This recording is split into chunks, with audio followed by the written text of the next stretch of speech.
Kids and cadets, welcome back to Tommy Time. Appreciate you coming out. Happy New Year's again. This is why everyone's in Southwest Florida.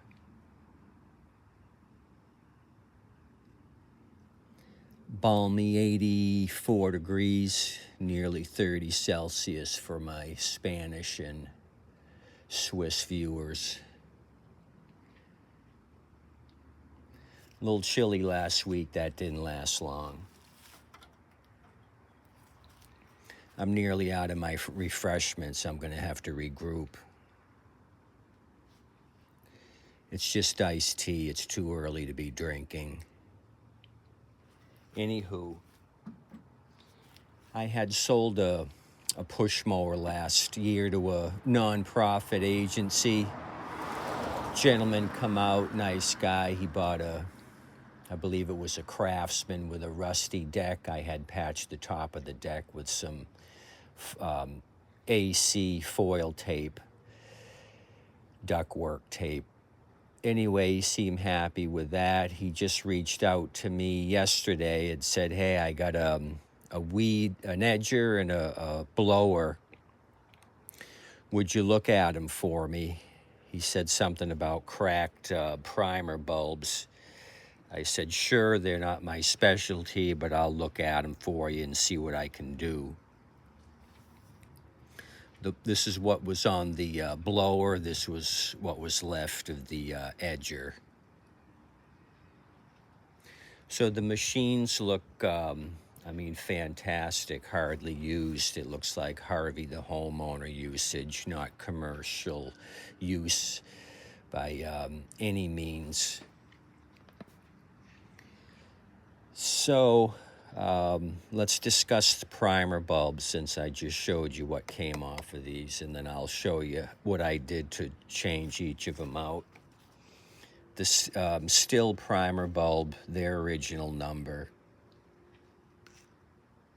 you can see it at the top of the screen, 422-6-121-2700. And then I'll give you the Zama number, which I believe is the manufacturer of these carburetors. They pretty much cover the industry, the Zamas, as far as their carburetors. Everybody buys from them. So that primer bulb number covers a plethora of Stihl model numbers, 45 all the way up to 86. A BR to BT, and there's 1,000 more model numbers of other companies that this thing will work on.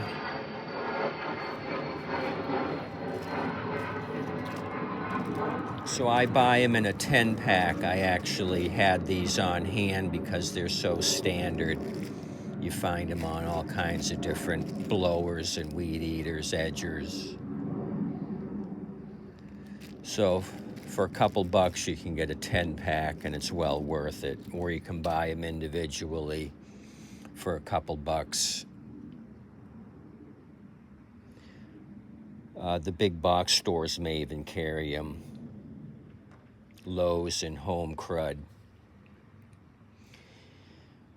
So what I ended up doing on the BG55 to get the primer bulb off, you can see how it's kind of nestled back behind the recoil assembly. T27 Torx. It'll make your life a whole lot easier trying to get this primer bulb off. So just remove your Torx. This top Torx here has got a different thread pattern. The bottom three here are different, so keep this one separated from the other three. This one actually, the bottom three actually have a shoulder. If you get them all mixed up, the top one, no shoulder.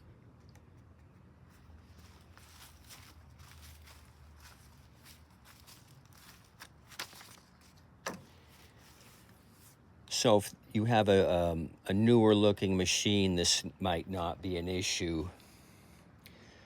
But these blowers have a spark arrestor which screws into the muffler, and you can see this one here.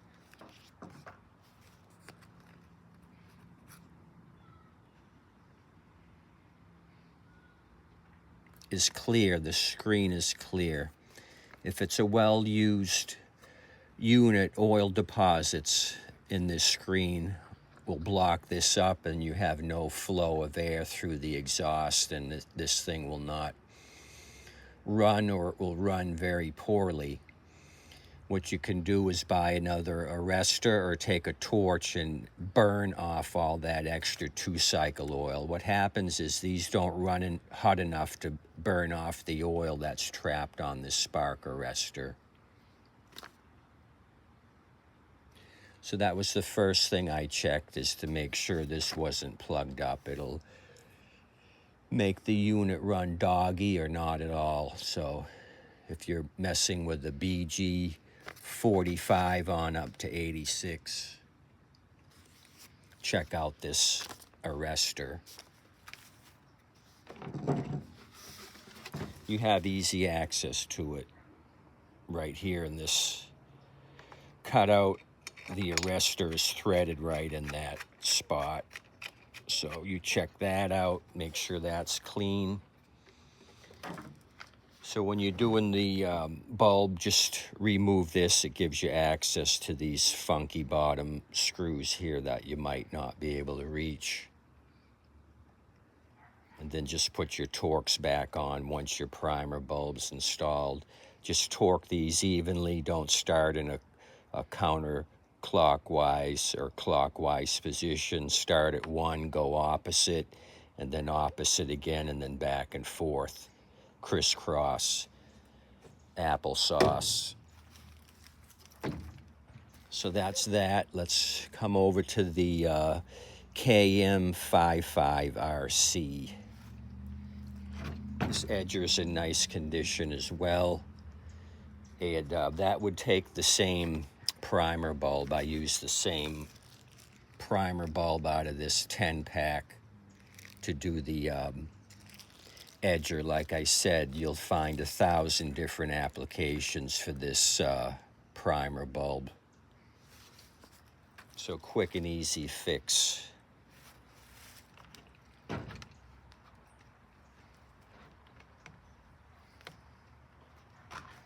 So what I actually did to help me out here,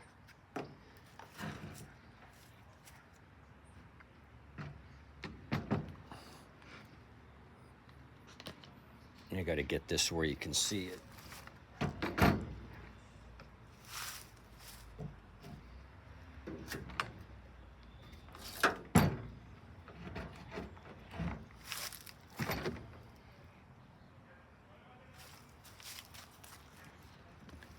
So the throttle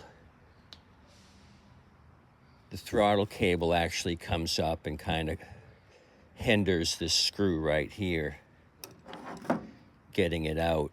So what I did is I took the cover off the air filter, 8mm, the two nuts that attach the carburetor right here. What you want to do is back these off all the way till the end of the threads, and that pulls out the carburetor enough where you can reach that screw here, because it's a bare with the cable blocking the access to the head, and it also helps get this one back here as well. So I recommend 8mm socket. Bring these out to the end of the threads so you don't lose them. They're still attached. Pull the whole carburetor out, and it gives you plenty of access right there to put this screw in and out. So a couple of quick tips on this junk. Seem to work for me. Couple of quick fixes. I didn't want to do any carb cleans. I did some slight carb adjustments to get these things to idle and have some power at full throttle. I did that on both of those, and seemed to work out. What I'll do is let these cool off for a few hours later in the day. I'll start both of them. If they start freely without messing with them, then I'll call the non-profit guy.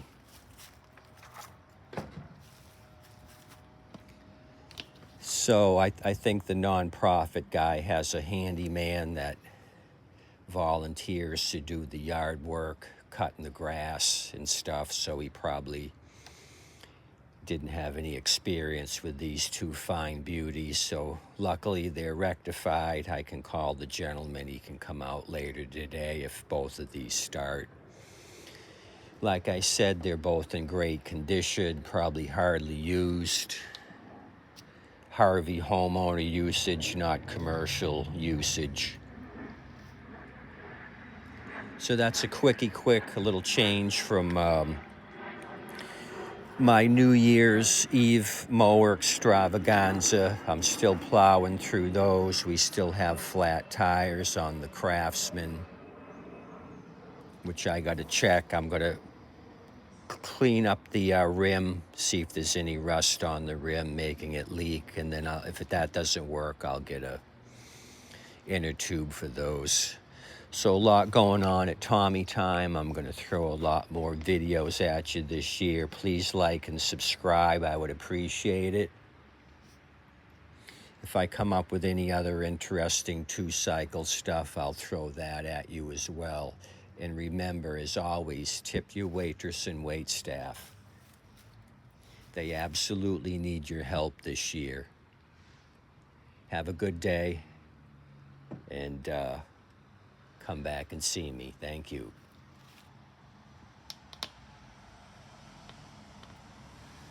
One more time.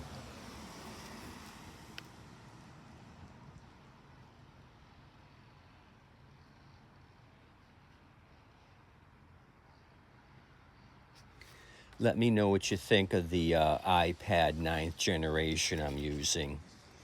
I did a couple videos. The audio seemed muffled when I published them. Then I went back to the old iPad. Now I'm using the new one again. Tell me what you think of the audio. I might get one of these wireless microphones so I can dance